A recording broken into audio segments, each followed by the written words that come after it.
ما ساکنان ناحیه اشکاشین از مراجعت اکثر فرزندانمون که در فدراسیون روستی زندگی دارند توسط شبکه‌های اجتماعی اینترنتی وابسته به قضیه‌های به عمل آمده شهر خاروق اظهار نگرانی داریم و همزمان در ادارات خود قید می‌نماییم که در حالی که شما دور از وطن خویش و تبار و عائله هستید و امروز از پیشرفت دیارتان از نزدیک با چشم سر آگاهی ندارید، پس چه عجب به چنین مراجعت‌ها و با پشتیبانی از جنایت و جنایتکاران.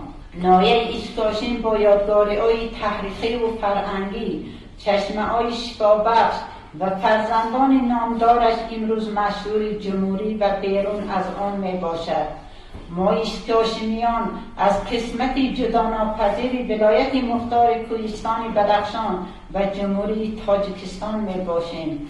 ما از آن شکرانه داریم که امروز صاحب دولت صاحب استقلال و دستگار و آسایشته هستیم و از این فیض صاحب استقلالی دوردستترین دهه ناحیه برخوردار بوده سیمای دهها و مرکزهای جماعتهای دهات حسنی نو گرفتند. فرزندان ما که دور از وطن بیرون از وطن زندگی دارند در حمایه قانون‌های عمل کننده مملکت قرار دارند.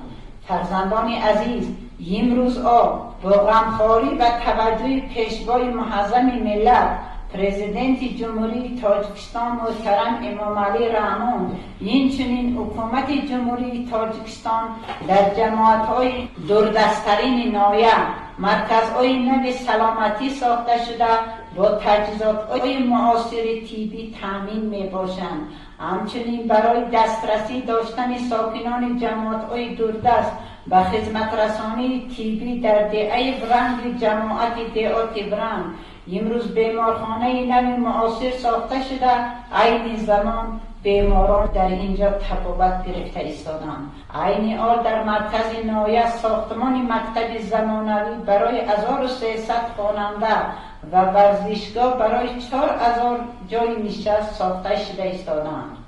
خیلی می نماییم که تامین و حفظ سالمی اهالی اینچنین دسترسی ساکنان دهه‌های حدود ناحیه امروز به آب آشامیدنی قریب 63% بر انجام رسیده است، در حالی که در سال‌های 90 دسترسی به آب نوشابه مشکلات رقم 1 دهه‌ها بود و اینچنین تامینات برق پرولم گلوبالی در تمام قلمرو ناحیه بودند.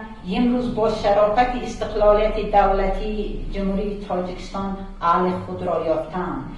ما ساکنان ناحیه اشکاشین سهم اکثر فرزندانمان به مانند بهرام امیرشاهی، بهرام ملایب، امامداد غفارخانov، جوانان موزی ترچ دیه برند و زنگ را در آبادانی دیه‌هایشان فراموش نمی‌کنیم و باور بر آن داریم که شما فرزندان با حس و افتخار وطنداری این اقدام‌های سازندگی را تقویت خواهید بخشید.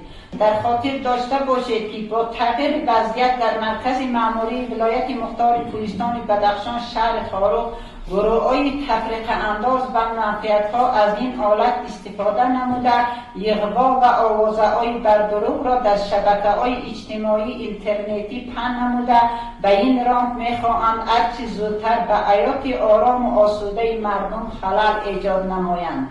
عین زمان شما در دولتی که کار و فعالیت اقامت دارید باید همه رفتار خود را در دایره قانون و طلبات‌های معین شده بیامان کشور برآمانید.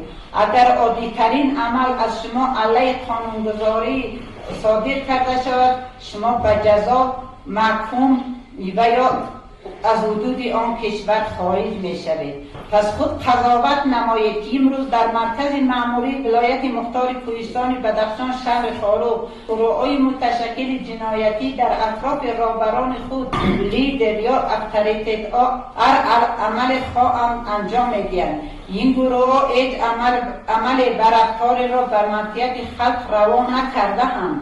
کارهای آنها غیر قانونی بوده و به آسایشتگی مردم خلل رسانده ایستادند به ما و شما طریقه مبارک پیشوای معظم اسماعیلیان جهان آقاخان چهارم نیز رسید و طبق آن ما و شما باید در پایدار نگاه داشتنی صلح و آرامی کشور به مقامات های دختدار مساعدت و همکاری نماییم، زیرا خواهی آزاد باشی غلامت قانون شد. این چنین باید از خاطر نبراریم که در طریقه آورده شده است و جماعت هم برسانید که این به نهایت مهم است تا درک کرده شود که خلل نظام علیه جماعت و این چنین بر ضد کل اهالی تاجیکستان شرقی روانه نگردیده است.